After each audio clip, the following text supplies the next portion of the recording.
네, 네, 안녕하세요. 반갑습니다. 국민 자격증 요양보호사 한 전 국민의 150만 명가량 된다고 그래요. 제가 잠시 병원에 있었을 때 간병비가 하루에 15만 원이에요. 15만 원. 그러니까 이제 환자가 암 환자 병동이 있고 또 일반 병동이 있고 나눠지는데 환자가 우리 인체에 세포가 몇십 개 조로 돼 있죠. 조. 그만큼 병이 다양하게 많습니다. 병명도 수만 가지예요. 그래서 이제 요양보호사가 우리나라에서 복지정책으로 하는데 집안에 요양보호사가 있으면 노동을 하잖아요. 집안에 그 어르신을. 그러면 돈이 한 달에 80만 원 나와요. 그러니까 요양보호사 자격증이 필요하다. 집안에 어르신 요양보호를 하는데 돈이 나와요. 정부에서 지원을 해주거든요. 그래서 요양보호사 자격증이 있어야 돈이 나옵니다. 그래서 요양보호사를 따고 또 내가 산업일선에 또 요양보호사 자격증을 가지고 어떤 그 중환자를 수발한다든지 병원에 또 상주하신 분이 계세요. 그분이 또 하루에 일당이 뭐 15만 원, 20만 원 합니다. 인건비가 그렇게 많이 비싸요. 그래서 간병인 수당도 나오고 그러잖아요. 그래서 이러이러한 국민 건강 생활에 꼭 필요한 자격증을 알아야 된다. 알아야 된다. 취해서 자격증을 만들어서 지금 현재 한 150만 명 정도가 요양보호사에 종사하고 있고 자격증 시험에 합격해서 이제 종사하고 있는 사람 숫자는 한 100여만 명 달려나. 그만큼 이제 이 폭이 넓습니다. 그러니까 앞으로는 더 이제 더하죠. 응? 뭐냐면은 지금 뭐 거의 노인 인구가 어마어마하잖아요. 두 사람 중에 한 사람이 노인이야 보니까 요양보호사 인기는 갈수록 높아진다. 여러분이 자격증을 운전면허증도 따야 되지만 요양보호사도 따가지고 가정 경제, 가정의 건강도 보호해야 된다. 이런 취지에서 나라에서 요양보호사 자격증을 만들어서 그냥 매주 단위로 매달 실시하고 있습니다. 여러분 책 페이지에 우리가 요약본을 5페이지, 6페이지, 그 다음에 뭐 이제 9페이지부터 시작해서 이런 요약을 좀 해놨습니다. 그래서 요양부 치매도 요약해놓고 음식물 섭취, 뭐 요양대사와 그 치매환자 의사소통, 뭐 이런 각가지 가족에 대한 요양보 이런 것을 우리 요약을 해놨습니다. 여기에서 이제 상식적인 거니까 읽어보시고 요양보호사가 그렇게 비중이 높아지고 있다. 그 다음에 집안에 안 아픈 사람이 별로 없을 겁니다. 집안에 그 어떤 어르신이 있으면 요양보호사가 있으면 거기서 집에서 요양을 해서 이제 돈이 나오죠. 그래서 요양보호사 자격증을 우리가 적극 활용해서 합격해서 여러분 가정에 도움도 되고 또 직업으로서 또 외국인이 이제 요양보호사도 많이 있다고 그래요. 직업으로서 여러분이 가지고 활동하셔도 됩니다. 많이 받으면 한 7, 800도 받는다고 그래요. 요양보호사가. 또 이게 환자가 잘 걸리면 1,000만 원, 2,000만 원도 받는다고 그래요. 직업에 귀천이 없습니다. 여러분이 이제 요양보호사도 아주 나는 뭐 별볼 없는 걸로 알았지만 가면 갈수록 이게 노령화, 고령화가 되면 될수록 이게 인기 자격증이 되어가고 있다. 그래서 남자도 요양보호사 합격해가지고 경제활동을 하더라고요. 어떤 때 누가 건축사인데 요양보호사 합격해가지고 병원에서 지하로 또 근무를 해서 돈을 번다고 그래요. 병원에서 근무해서 돈을 번지 주간에는 또 나가서 돈을 벌지. 이 사회가 이렇게 됐습니다. 그래서 단기 요양보호사 합격이라고 해가지고 저희들이 책을 썼는데 요약본을 여러 번 지하철에서 읽어보시기도 하고 이 책은 이제 이북으로도 썼습니다. 그래서 여러분이 교보에서 이북으로 신청해서 이 보고 여러분이 문제풀이 할 수 있게끔 해놨어요. 그래서 지금 페이지 48페이지 좀부터 페이지 48페이지부터 시작해서 페이지 36페이지 페이지 지금 여러분이 38페이지 열어보시면 다음과 같은 노년기 특징은 일어났어요. 환경이 새롭게 변하는 것을 두려워한다. 그 다음에 뭐예요? 나이가 들면서 사람에게 익숙한 습관을 고수한다. 이런 것은 노인 특징에서 경직성의 증가라고 볼 수 있죠. 경직성의 증가. 그죠?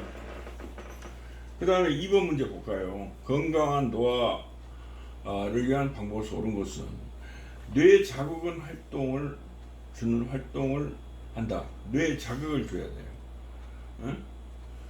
건강한 노화를 하기 위해서는 뇌에 좀 자극을 줘야 됩니다. 그래서 노화 방지를 하기 위해서 3번 한번 볼까요?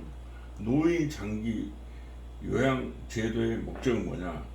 일상생활 5번 답입니다. 일상생활 어려운 노인의 가사 및 신체활동 지원입니다. 7번 봐볼까요? 노인 장기 요양보험 표준 서비스 중 정서 지원 서비스를 제공한 것은 답은 3번입니다. 생활 상담을 해주었다. 이것은 이제 정서 제공 서비스를 이용한 거죠. 그 다음에 이런 문제를 우리가 기출문제를 중심으로 해가지고 문제를 쭉 풀어보는데 9번 문항 보세요.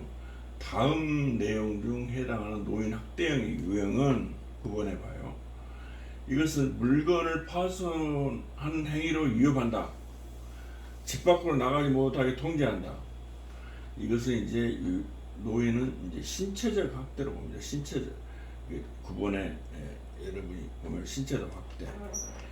요양보호사가 지켜야 할 행동의 규범은 뭐냐? 5번 답입니다. 서비스 제공과 관련한 기술을 지속적으로 습득한다. 행동 규범이죠. 서비스 제공과 관련한 기술을 지속적으로 습득을 한다. 행동 규범이 이게 맞습니다. 그 다음에 여러분이 이제 이것도 운전면허와 같이 기출문제 중심으로 은행식으로 하기 때문에 기출문제를 여러 번 반복해서 틈나는 대로 풀어보면 문제 패턴이 어떻게 나오구나, 뭘 강조를 하고 있구나, 이걸 알 수 있어요. 24번 문항 볼까요? 당뇨 대상자의 발관리 방법으로 옳은 것은 옳은 것이에요. 응?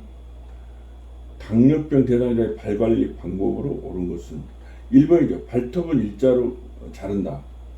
이게 이제 옳은 것입니다. 꼭 끼는 신발 신는 아니죠. 양발을 벗고 맨발로 다니는 아니죠. 발을 씻은 후에 물기를 아니죠. 발에 열패들을 대어 주어 보온한다. 이것도 아니죠. 발톱은 일자로 자른다. 이게 이제 올바른 관리법이죠. 노인 운동을 기피하는 요인으로 옳은 것은 26번. 답이 뭡니까? 26번. 낙상에 대한 두려움이 있다. 맞죠? 낙상에 대한 두려움이 있습니다. 노인이 운동을 기피하는 요인, 낙상의 두려움이 있기 때문에 그래요.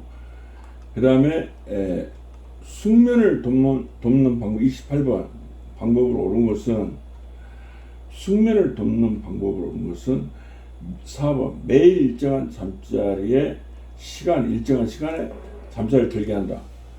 그렇죠. 매일 일정한 시간에 들쭉날쭉하지 않고 매일 일정한 시간에 잠을 자리에 들게 해야 숙면을 하게 됩니다. 숙면. 그래서 이제 이러한 상식적인 문제를 내놨어요. 23번 볼까요? 뇌졸중에 대한 설명으로 옳은 것은 뇌졸중을 이제 옳은 것이 뭐예요? 나머지 다 틀린 거고, 뇌로 혈액을 공급하는 혈관이 막히거나 터져서 발생한다. 뇌로 혈액을 공급하는 혈관이 막히거나 터져서 발생하는 거죠. 뇌졸중. 이게 이제 옳은 겁니다. 도파민, 뇌가 좌뇌가 손상되면 좌측 마비가 된다. 축두엽이 손상되면 술에 취해서 비틀거린다. 안정시 떨림, 무표현 표정이 무표현한 얼굴이 특징적으로 나타난다. 옳은 것은 뇌로 혈액을 공급하는 혈관이 막히거나 터져서 발생한 것을 뇌졸중이라고 합니다. 여러분이 잘 기억하십시오. 34번 문제 볼까요? 임종에 가까운 대상자에게 나타나는 신체적인 변화는 34번의 답은 2번입니다. 임종에 가까우면 소변량이 감소가 되게 되죠. 소변량이. 죽을 때 가까우면 소변량이 감소하는 거죠. 이거 잘 알아두세요. 그 다음에 30번. 노년이 10년마다 추가로 받아야 될 예방접종은 여러분이 디프테리아를 추가로 받아야 되는 10년마다 받아야 됩니다. 10년마다 디프테리아. 여러분이 기억하시고요. 그 다음에 볼까요? 또 35번이 뭔가 볼까요? 35번이 임종을 앞둔 대상자가 다음과 같이 말할 때 임종의 단계다. 어떤 나는 이런 일이 벌어져서 그렇지만 우리 아이가 결혼할 때까지만 살게 해주세요. 결혼할 때 살게 해주세요. 뭡니까? 타협이죠, 타협. 임종을 앞둔 대상자는 우리 아이가 결혼할 때까지만 저를 살게 해주십시오. 일종의 타협입니다. 임종 적용 단계가. 이것도 이제 업무에 익숙해야지, 이거 공부를 안 하다가 이게 이제 전혀 생뚱을 하면 상당히 당황하겠네요. 요양보호사 업무 내용을 기록하는 목적이 뭐니까 서비스의 연속성을 유지하기 위해서 기록하는 거죠. 서비스의 연속성 유지. 왜 요양보호사 업무 내용을 기록하냐? 서비스의 연속성을 유지하기 위해서다. 그 다음에 40번 해볼까요? 침대에 누워 지내는 대상자의 침상 배설을 돕는 방법은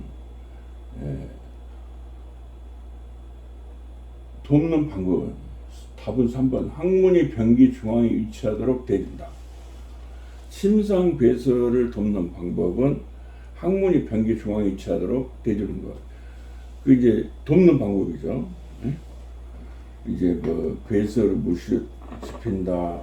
그러니까 침대에 누워 지내는 대상자의 침상 배설을 돕는 것은 항문이 변기 중앙에 위치하도록 되어준다. 이게 정답입니다. 문제가 이제 상당히 은행식으로 나와서 상당히 다양하기 때문에 여러분이 이제 이 문제에 익숙하라고 이 시험 문제를 낸 겁니다. 기출문제 위주로 이제 은행식으로 내기 때문에 여러분이 이런 것을 익숙해 가지고 지하철에서 이북으로 보고 또 이 오디오로 강의 듣고 이런 식으로 해서 시험 합격에 만들 이렇게 하시기 바랍니다. 다음 복지용도로 56번. 옳은 것은 침상에서 용변을 해결하는 용어로 복지 연구의 용도가 침상에서 용변을 해결하는 용도죠. 여러분이 보기에도 그렇게 보이죠?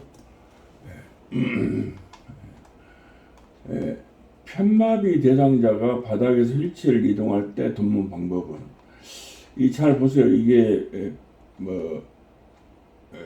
이게 이제 보통 왼쪽이 마비가 왔다 이거야. 대상자가 바닥에서 휠체어를 이동할 때 왼쪽을 겨냥해서 이렇게 이제 잡아주고 환자의 손을 양손을 있게 하고 왼쪽을 잡아주면서 왼쪽 왼발이죠. 왼쪽 왼발이 있고 오른쪽 손하고 오른쪽 발 이것을 걸트고 왼쪽을 잡아주면서 이동하는 방법, 이런 걸 이제 강조한 것 같습니다. 이렇게 쭉 풀어보시고 여러분 좀 익숙하시라고 한 겁니다. 58번 제가 대상자의 낙상을 예방하는 방법으로 옳은 것은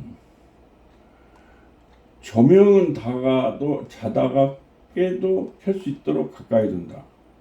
이게 맞는 말이죠. 조명은 자다가 깨도 켤 수 있도록 가까이 둔다. 제가 대상자의 낙상 예방하는 방법, 그죠? 근데 이제 뭐 길고 헐렁한 옷을 입히고 뭐 전기 코드 크기가 넉넉한 신발, 실심서를 근데 이거 다 다른 거에 그 대상자고, 제가 대상자는 조명을 자다가 켤 수 있도록 가까이 둔다. 이게 정답입니다. 좀 쉬었다 하겠습니다.